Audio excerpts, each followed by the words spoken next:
আকাশবাণী কলকাতা। স্থানীয় সংবাদ পড়ছি প্রিয়া বিশ্বকর্মা। প্রথমে বিশেষ বিশেষ খবর।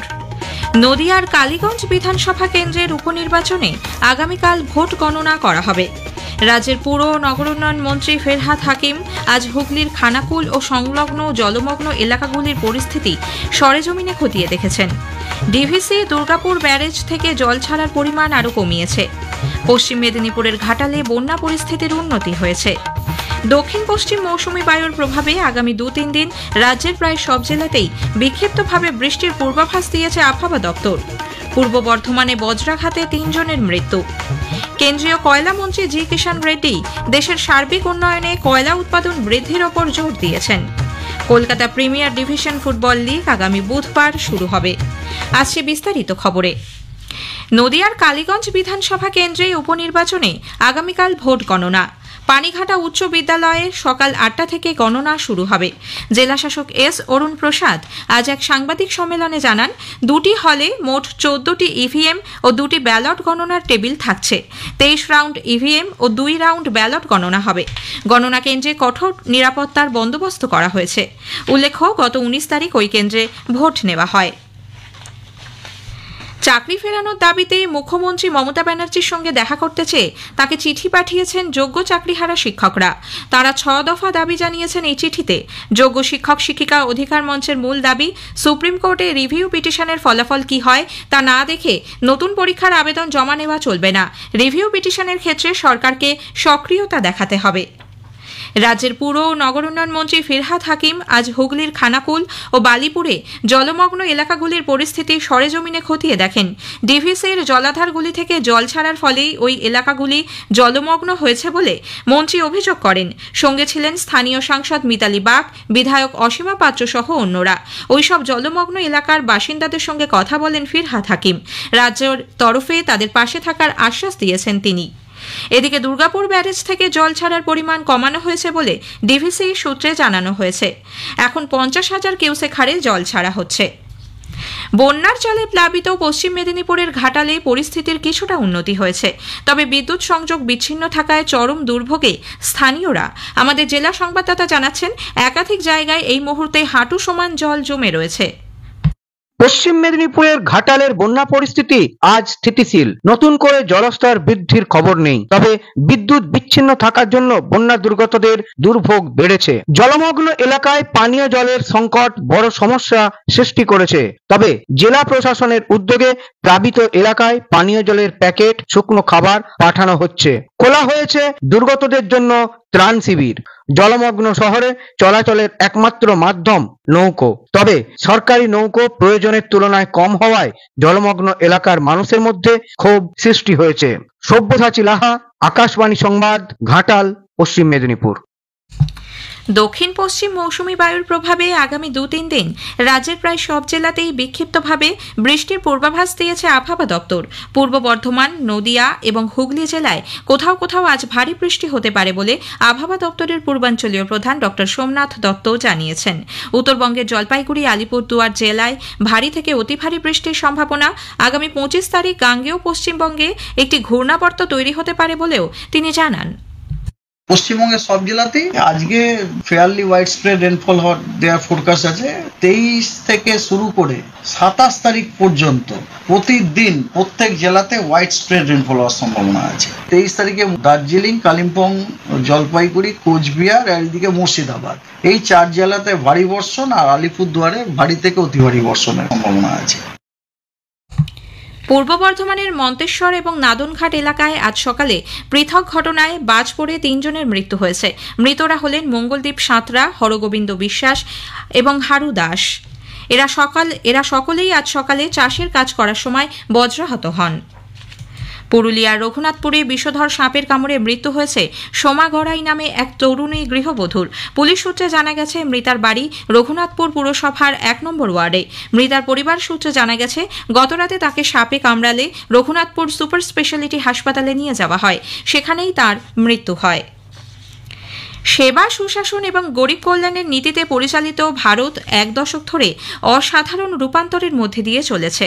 আকাশবাণী সংবাদ গত 11 বছরে গুরুত্বপূর্ণ ক্ষেত্রগুলিতে সরকারের প্রচেষ্টার ওপর একটি বিশেষ প্রতিবেদন আপনাদের সামনে তুলে ধরেছে। আজ আমরা ভারতের জ্বালানি বিপ্লবের ওপর আলোকপাত করব।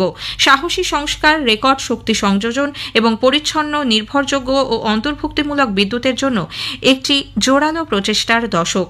আমাদের প্রতিনিধি কাশফিন নাহারের একটি প্রতিবেদন। গত এক দশক ধরে ভারতের বিদ্যুৎ খাতের ব্যাপক উন্নতি ঘটেছে, যার পেছনে রয়েছে ক্রমবর্ধমান চাহিদা, পরিকাঠামোগত উন্নয়ন এবং প্রচলিত ও পুনর্নবীকরণযোগ্য উভয় শক্তির উৎসের জন্য শক্তিশালী নীতিগত সহায়তা। 2025 সালের জুন পর্যন্ত দেশের মোট স্থাপিত বিদ্যুৎ ক্ষমতা 476 গিগাওয়াটে পৌঁছেছে, যার প্রায় অর্ধেকই জীবাশ্ম চালিত জ্বালানি উৎস থেকে এসেছে। 2018 সালের এপ্রিলের মধ্যে দেশটি 100% গ্রামীণ বিদ্যুতায়ন অর্জন করেছে এবং তখন থেকে 2,08,00,000-এরও বেশি পরিবারকে পাওয়ার গ্রিডের সাথে সংযুক্ত করা সম্ভব হয়েছে। বিদ্যুৎ ঘাটতি অবিশ্বাস্য রকমভাবে কমেছে, অন্যদিকে মাথাপিছু বিদ্যুতের ব্যবহার 45% বৃদ্ধি পেয়েছে। প্রধানমন্ত্রী সূর্য ঘর যোজনা দেশ জুড়ে ঘর বাড়িকে আলোকিত করে তুলেছে। অন্যদিকে প্রধানমন্ত্রী কুসুম প্রকল্প সৌরশক্তি চালিত সেচের মাধ্যমে কৃষকদের ক্ষমতায়ন করছে। বায়ু শক্তি খাত দ্বিগুণেরও বেশি বৃদ্ধি পেয়েছে এবং জলবিদ্যুৎ, জৈব বস্তুপুঞ্জ এবং পারমাণবিক শক্তির সক্ষমতা ক্রমাগত বৃদ্ধি পাচ্ছে। একই সাথে ভারতের কয়লা খাতকে স্বনির্ভরতা এবং দীর্ঘস্থায়ী করে তোলার লক্ষ্যে তার আধুনিকীকরণ করা হয়েছে। রেকর্ড উৎপাদন স্তর অর্জন করেছে কয়লা খাত এবং আমদানি নির্ভরতা উল্লেখযোগ্যভাবে হ্রাস পেয়েছে। জাতীয় সবুজ হাইড্রোজেন মিশন থেকে শুরু করে আন্তর্জাতিক সৌর জোট পর্যন্ত ভারত কেবল তার জ্বালানি চাহিদাই পূরণ করছে না, এটি একটি পরিষ্কার সবুজ ভবিষ্যতের দিকেও নেতৃত্ব দিচ্ছে। ডিভিসির চেয়ারম্যান এস সুরেশ কুমার বলেন, প্রধানমন্ত্রীর স্বপ্নের প্রকল্প one sun, one earth and one grid, যার মাধ্যমে পৃথিবীর সমস্ত দেশ একসঙ্গে জুড়তে চলেছে। One sun, one earth, one grid, এটাতে যেটা সম্ভব হতে পারে সেটা হচ্ছে যে আমাদের বিভিন্ন দেশগুলোকে কানেক্ট করার একটা ব্যবস্থা করা হচ্ছে। এটা প্রধানমন্ত্রীর একটা ভিশন। তাতে দূরবর্তী যে যেমন জায়গাগুলো থেকে তারা যখন সূর্য সময় পায়, আমরা রাতে যদি আমরা দেখে থাকি, সেখান থেকে আমরা ওই ইম্পোর্ট করে আমাদের ব্যবস্থা করে নিতে পারবো। সেভাবে ভাইস ভার্সাও হতে পারে। আমাদের যে ট্রান্সমিশন নেটওয়ার্কই হোক, জেনারেশনের ক্যাপাসিটি হোক, এসবগুলো অনেক গুণ বেশি বেড়েছে। কেন্দ্রীয় স্থানীয় সংবাদ শুনছেন আকাশবাণী কলকাতা কেন্দ্র থেকে। কেন্দ্রীয় কয়লা মন্ত্রী জি কিষাণ রেড্ডি দেশের সার্বিক উন্নয়নে কয়লা উৎপাদন বৃদ্ধির ওপর জোর দিয়েছেন। গতকাল তিনি পশ্চিম বর্ধমানে বিভিন্ন খনি পরিদর্শনের পর ইসিএল এর আধিকারিক ও শ্রমিকদের সঙ্গে বৈঠক শেষে এই কথা বলেন। সাংবাদিকদের সঙ্গে কথা প্রসঙ্গে তিনি বলেন, বিদ্যুৎ উৎপাদন ছাড়াও শিল্প সহ বহু কাজে কয়লার ব্যবহার বাড়ছে। এছাড়া খনি এলাকার মানুষের উন্নয়ন ও কর্মসংস্থানের ক্ষেত্রেও এর ভূমিকা রয়েছে বলে তিনি অভিমত প্রকাশ করেন। সফরকালে কয়েকটি কেন্দ্রীয় ট্রেড ইউনিয়নের পক্ষ থেকে মন্ত্রীর কাছে খনি বেসরকারীকরণ বন্ধ, ঠিকা শ্রমিকদের নিয়মমাফিক বেতন সহ বেশ কয়েক দফা দাবি পেশ করা হয়।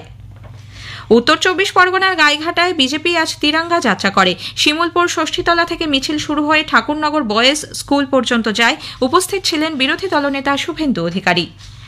রক্ষণাবেক্ষণের কাজের জন্য দক্ষিণ পূর্ব রেলের আদ্রা ডিভিশনে আগামীকাল থেকে রবিবার পর্যন্ত সপ্তাহব্যাপী একাধিক ট্রেন বাতিল ও নিয়ন্ত্রণ করা হবে।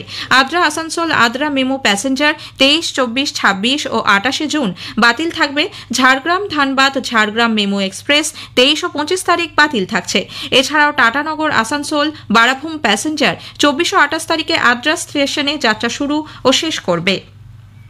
মুর্শিদাবাদের কান্দির গোকর্ণে দাঁড়িয়ে থাকা ডাম্পারে পুণ্যার্থী বোঝাই একটি ট্রেকারের ধাক্কায় নিহত হয়েছেন 4 মহিলা সহ মোট 5 জন, জখম হয়েছেন আরও 6 জন। মুর্শিদাবাদের হরিহরপাড়ার রুকুনপুর, বিশারদগঞ্জ প্রভৃতি এলাকার পুণ্যার্থীরা একটি ট্রেকারে করে বীরভূমের আমোদপুরে পুণ্য স্নান করতে গিয়েছিলেন। আজ ভোরে বাড়ি ফেরার সময় এই দুর্ঘটনা ঘটে। Kolkata premier division football league আগামী বুধবার শুরু হবে। কিংবদন্তি ফুটবলার ও প্রশিক্ষক প্রয়াত পি.কে ব্যানার্জির নামে এবারের প্রিমিয়ার লিগ উৎসর্গ করার সিদ্ধান্ত নিয়েছে আইএফএ। আগামীকাল তার 89তম জন্মদিনে আনুষ্ঠানিকভাবে আইএফএর পক্ষ থেকে একথা ঘোষণা করা হবে। শেষ করার আগে স্থানীয় সংবাদের বিশেষ কিছু অংশ আরও একবার। নদিয়ার কালীগঞ্জ বিধানসভা কেন্দ্রে উপনির্বাচনে আগামীকাল ভোট গণনা। রাজ্যের পুর ও নগর উন্নয়ন মন্ত্রী ফিরহাদ হাকিম আজ হুগলির খানাকুল ও সংলগ্ন জলমগ্ন এলাকার পরিস্থিতি সরেজমিনে খতিয়ে দেখেছেন। স্থানীয় সংবাদ শেষ হলো।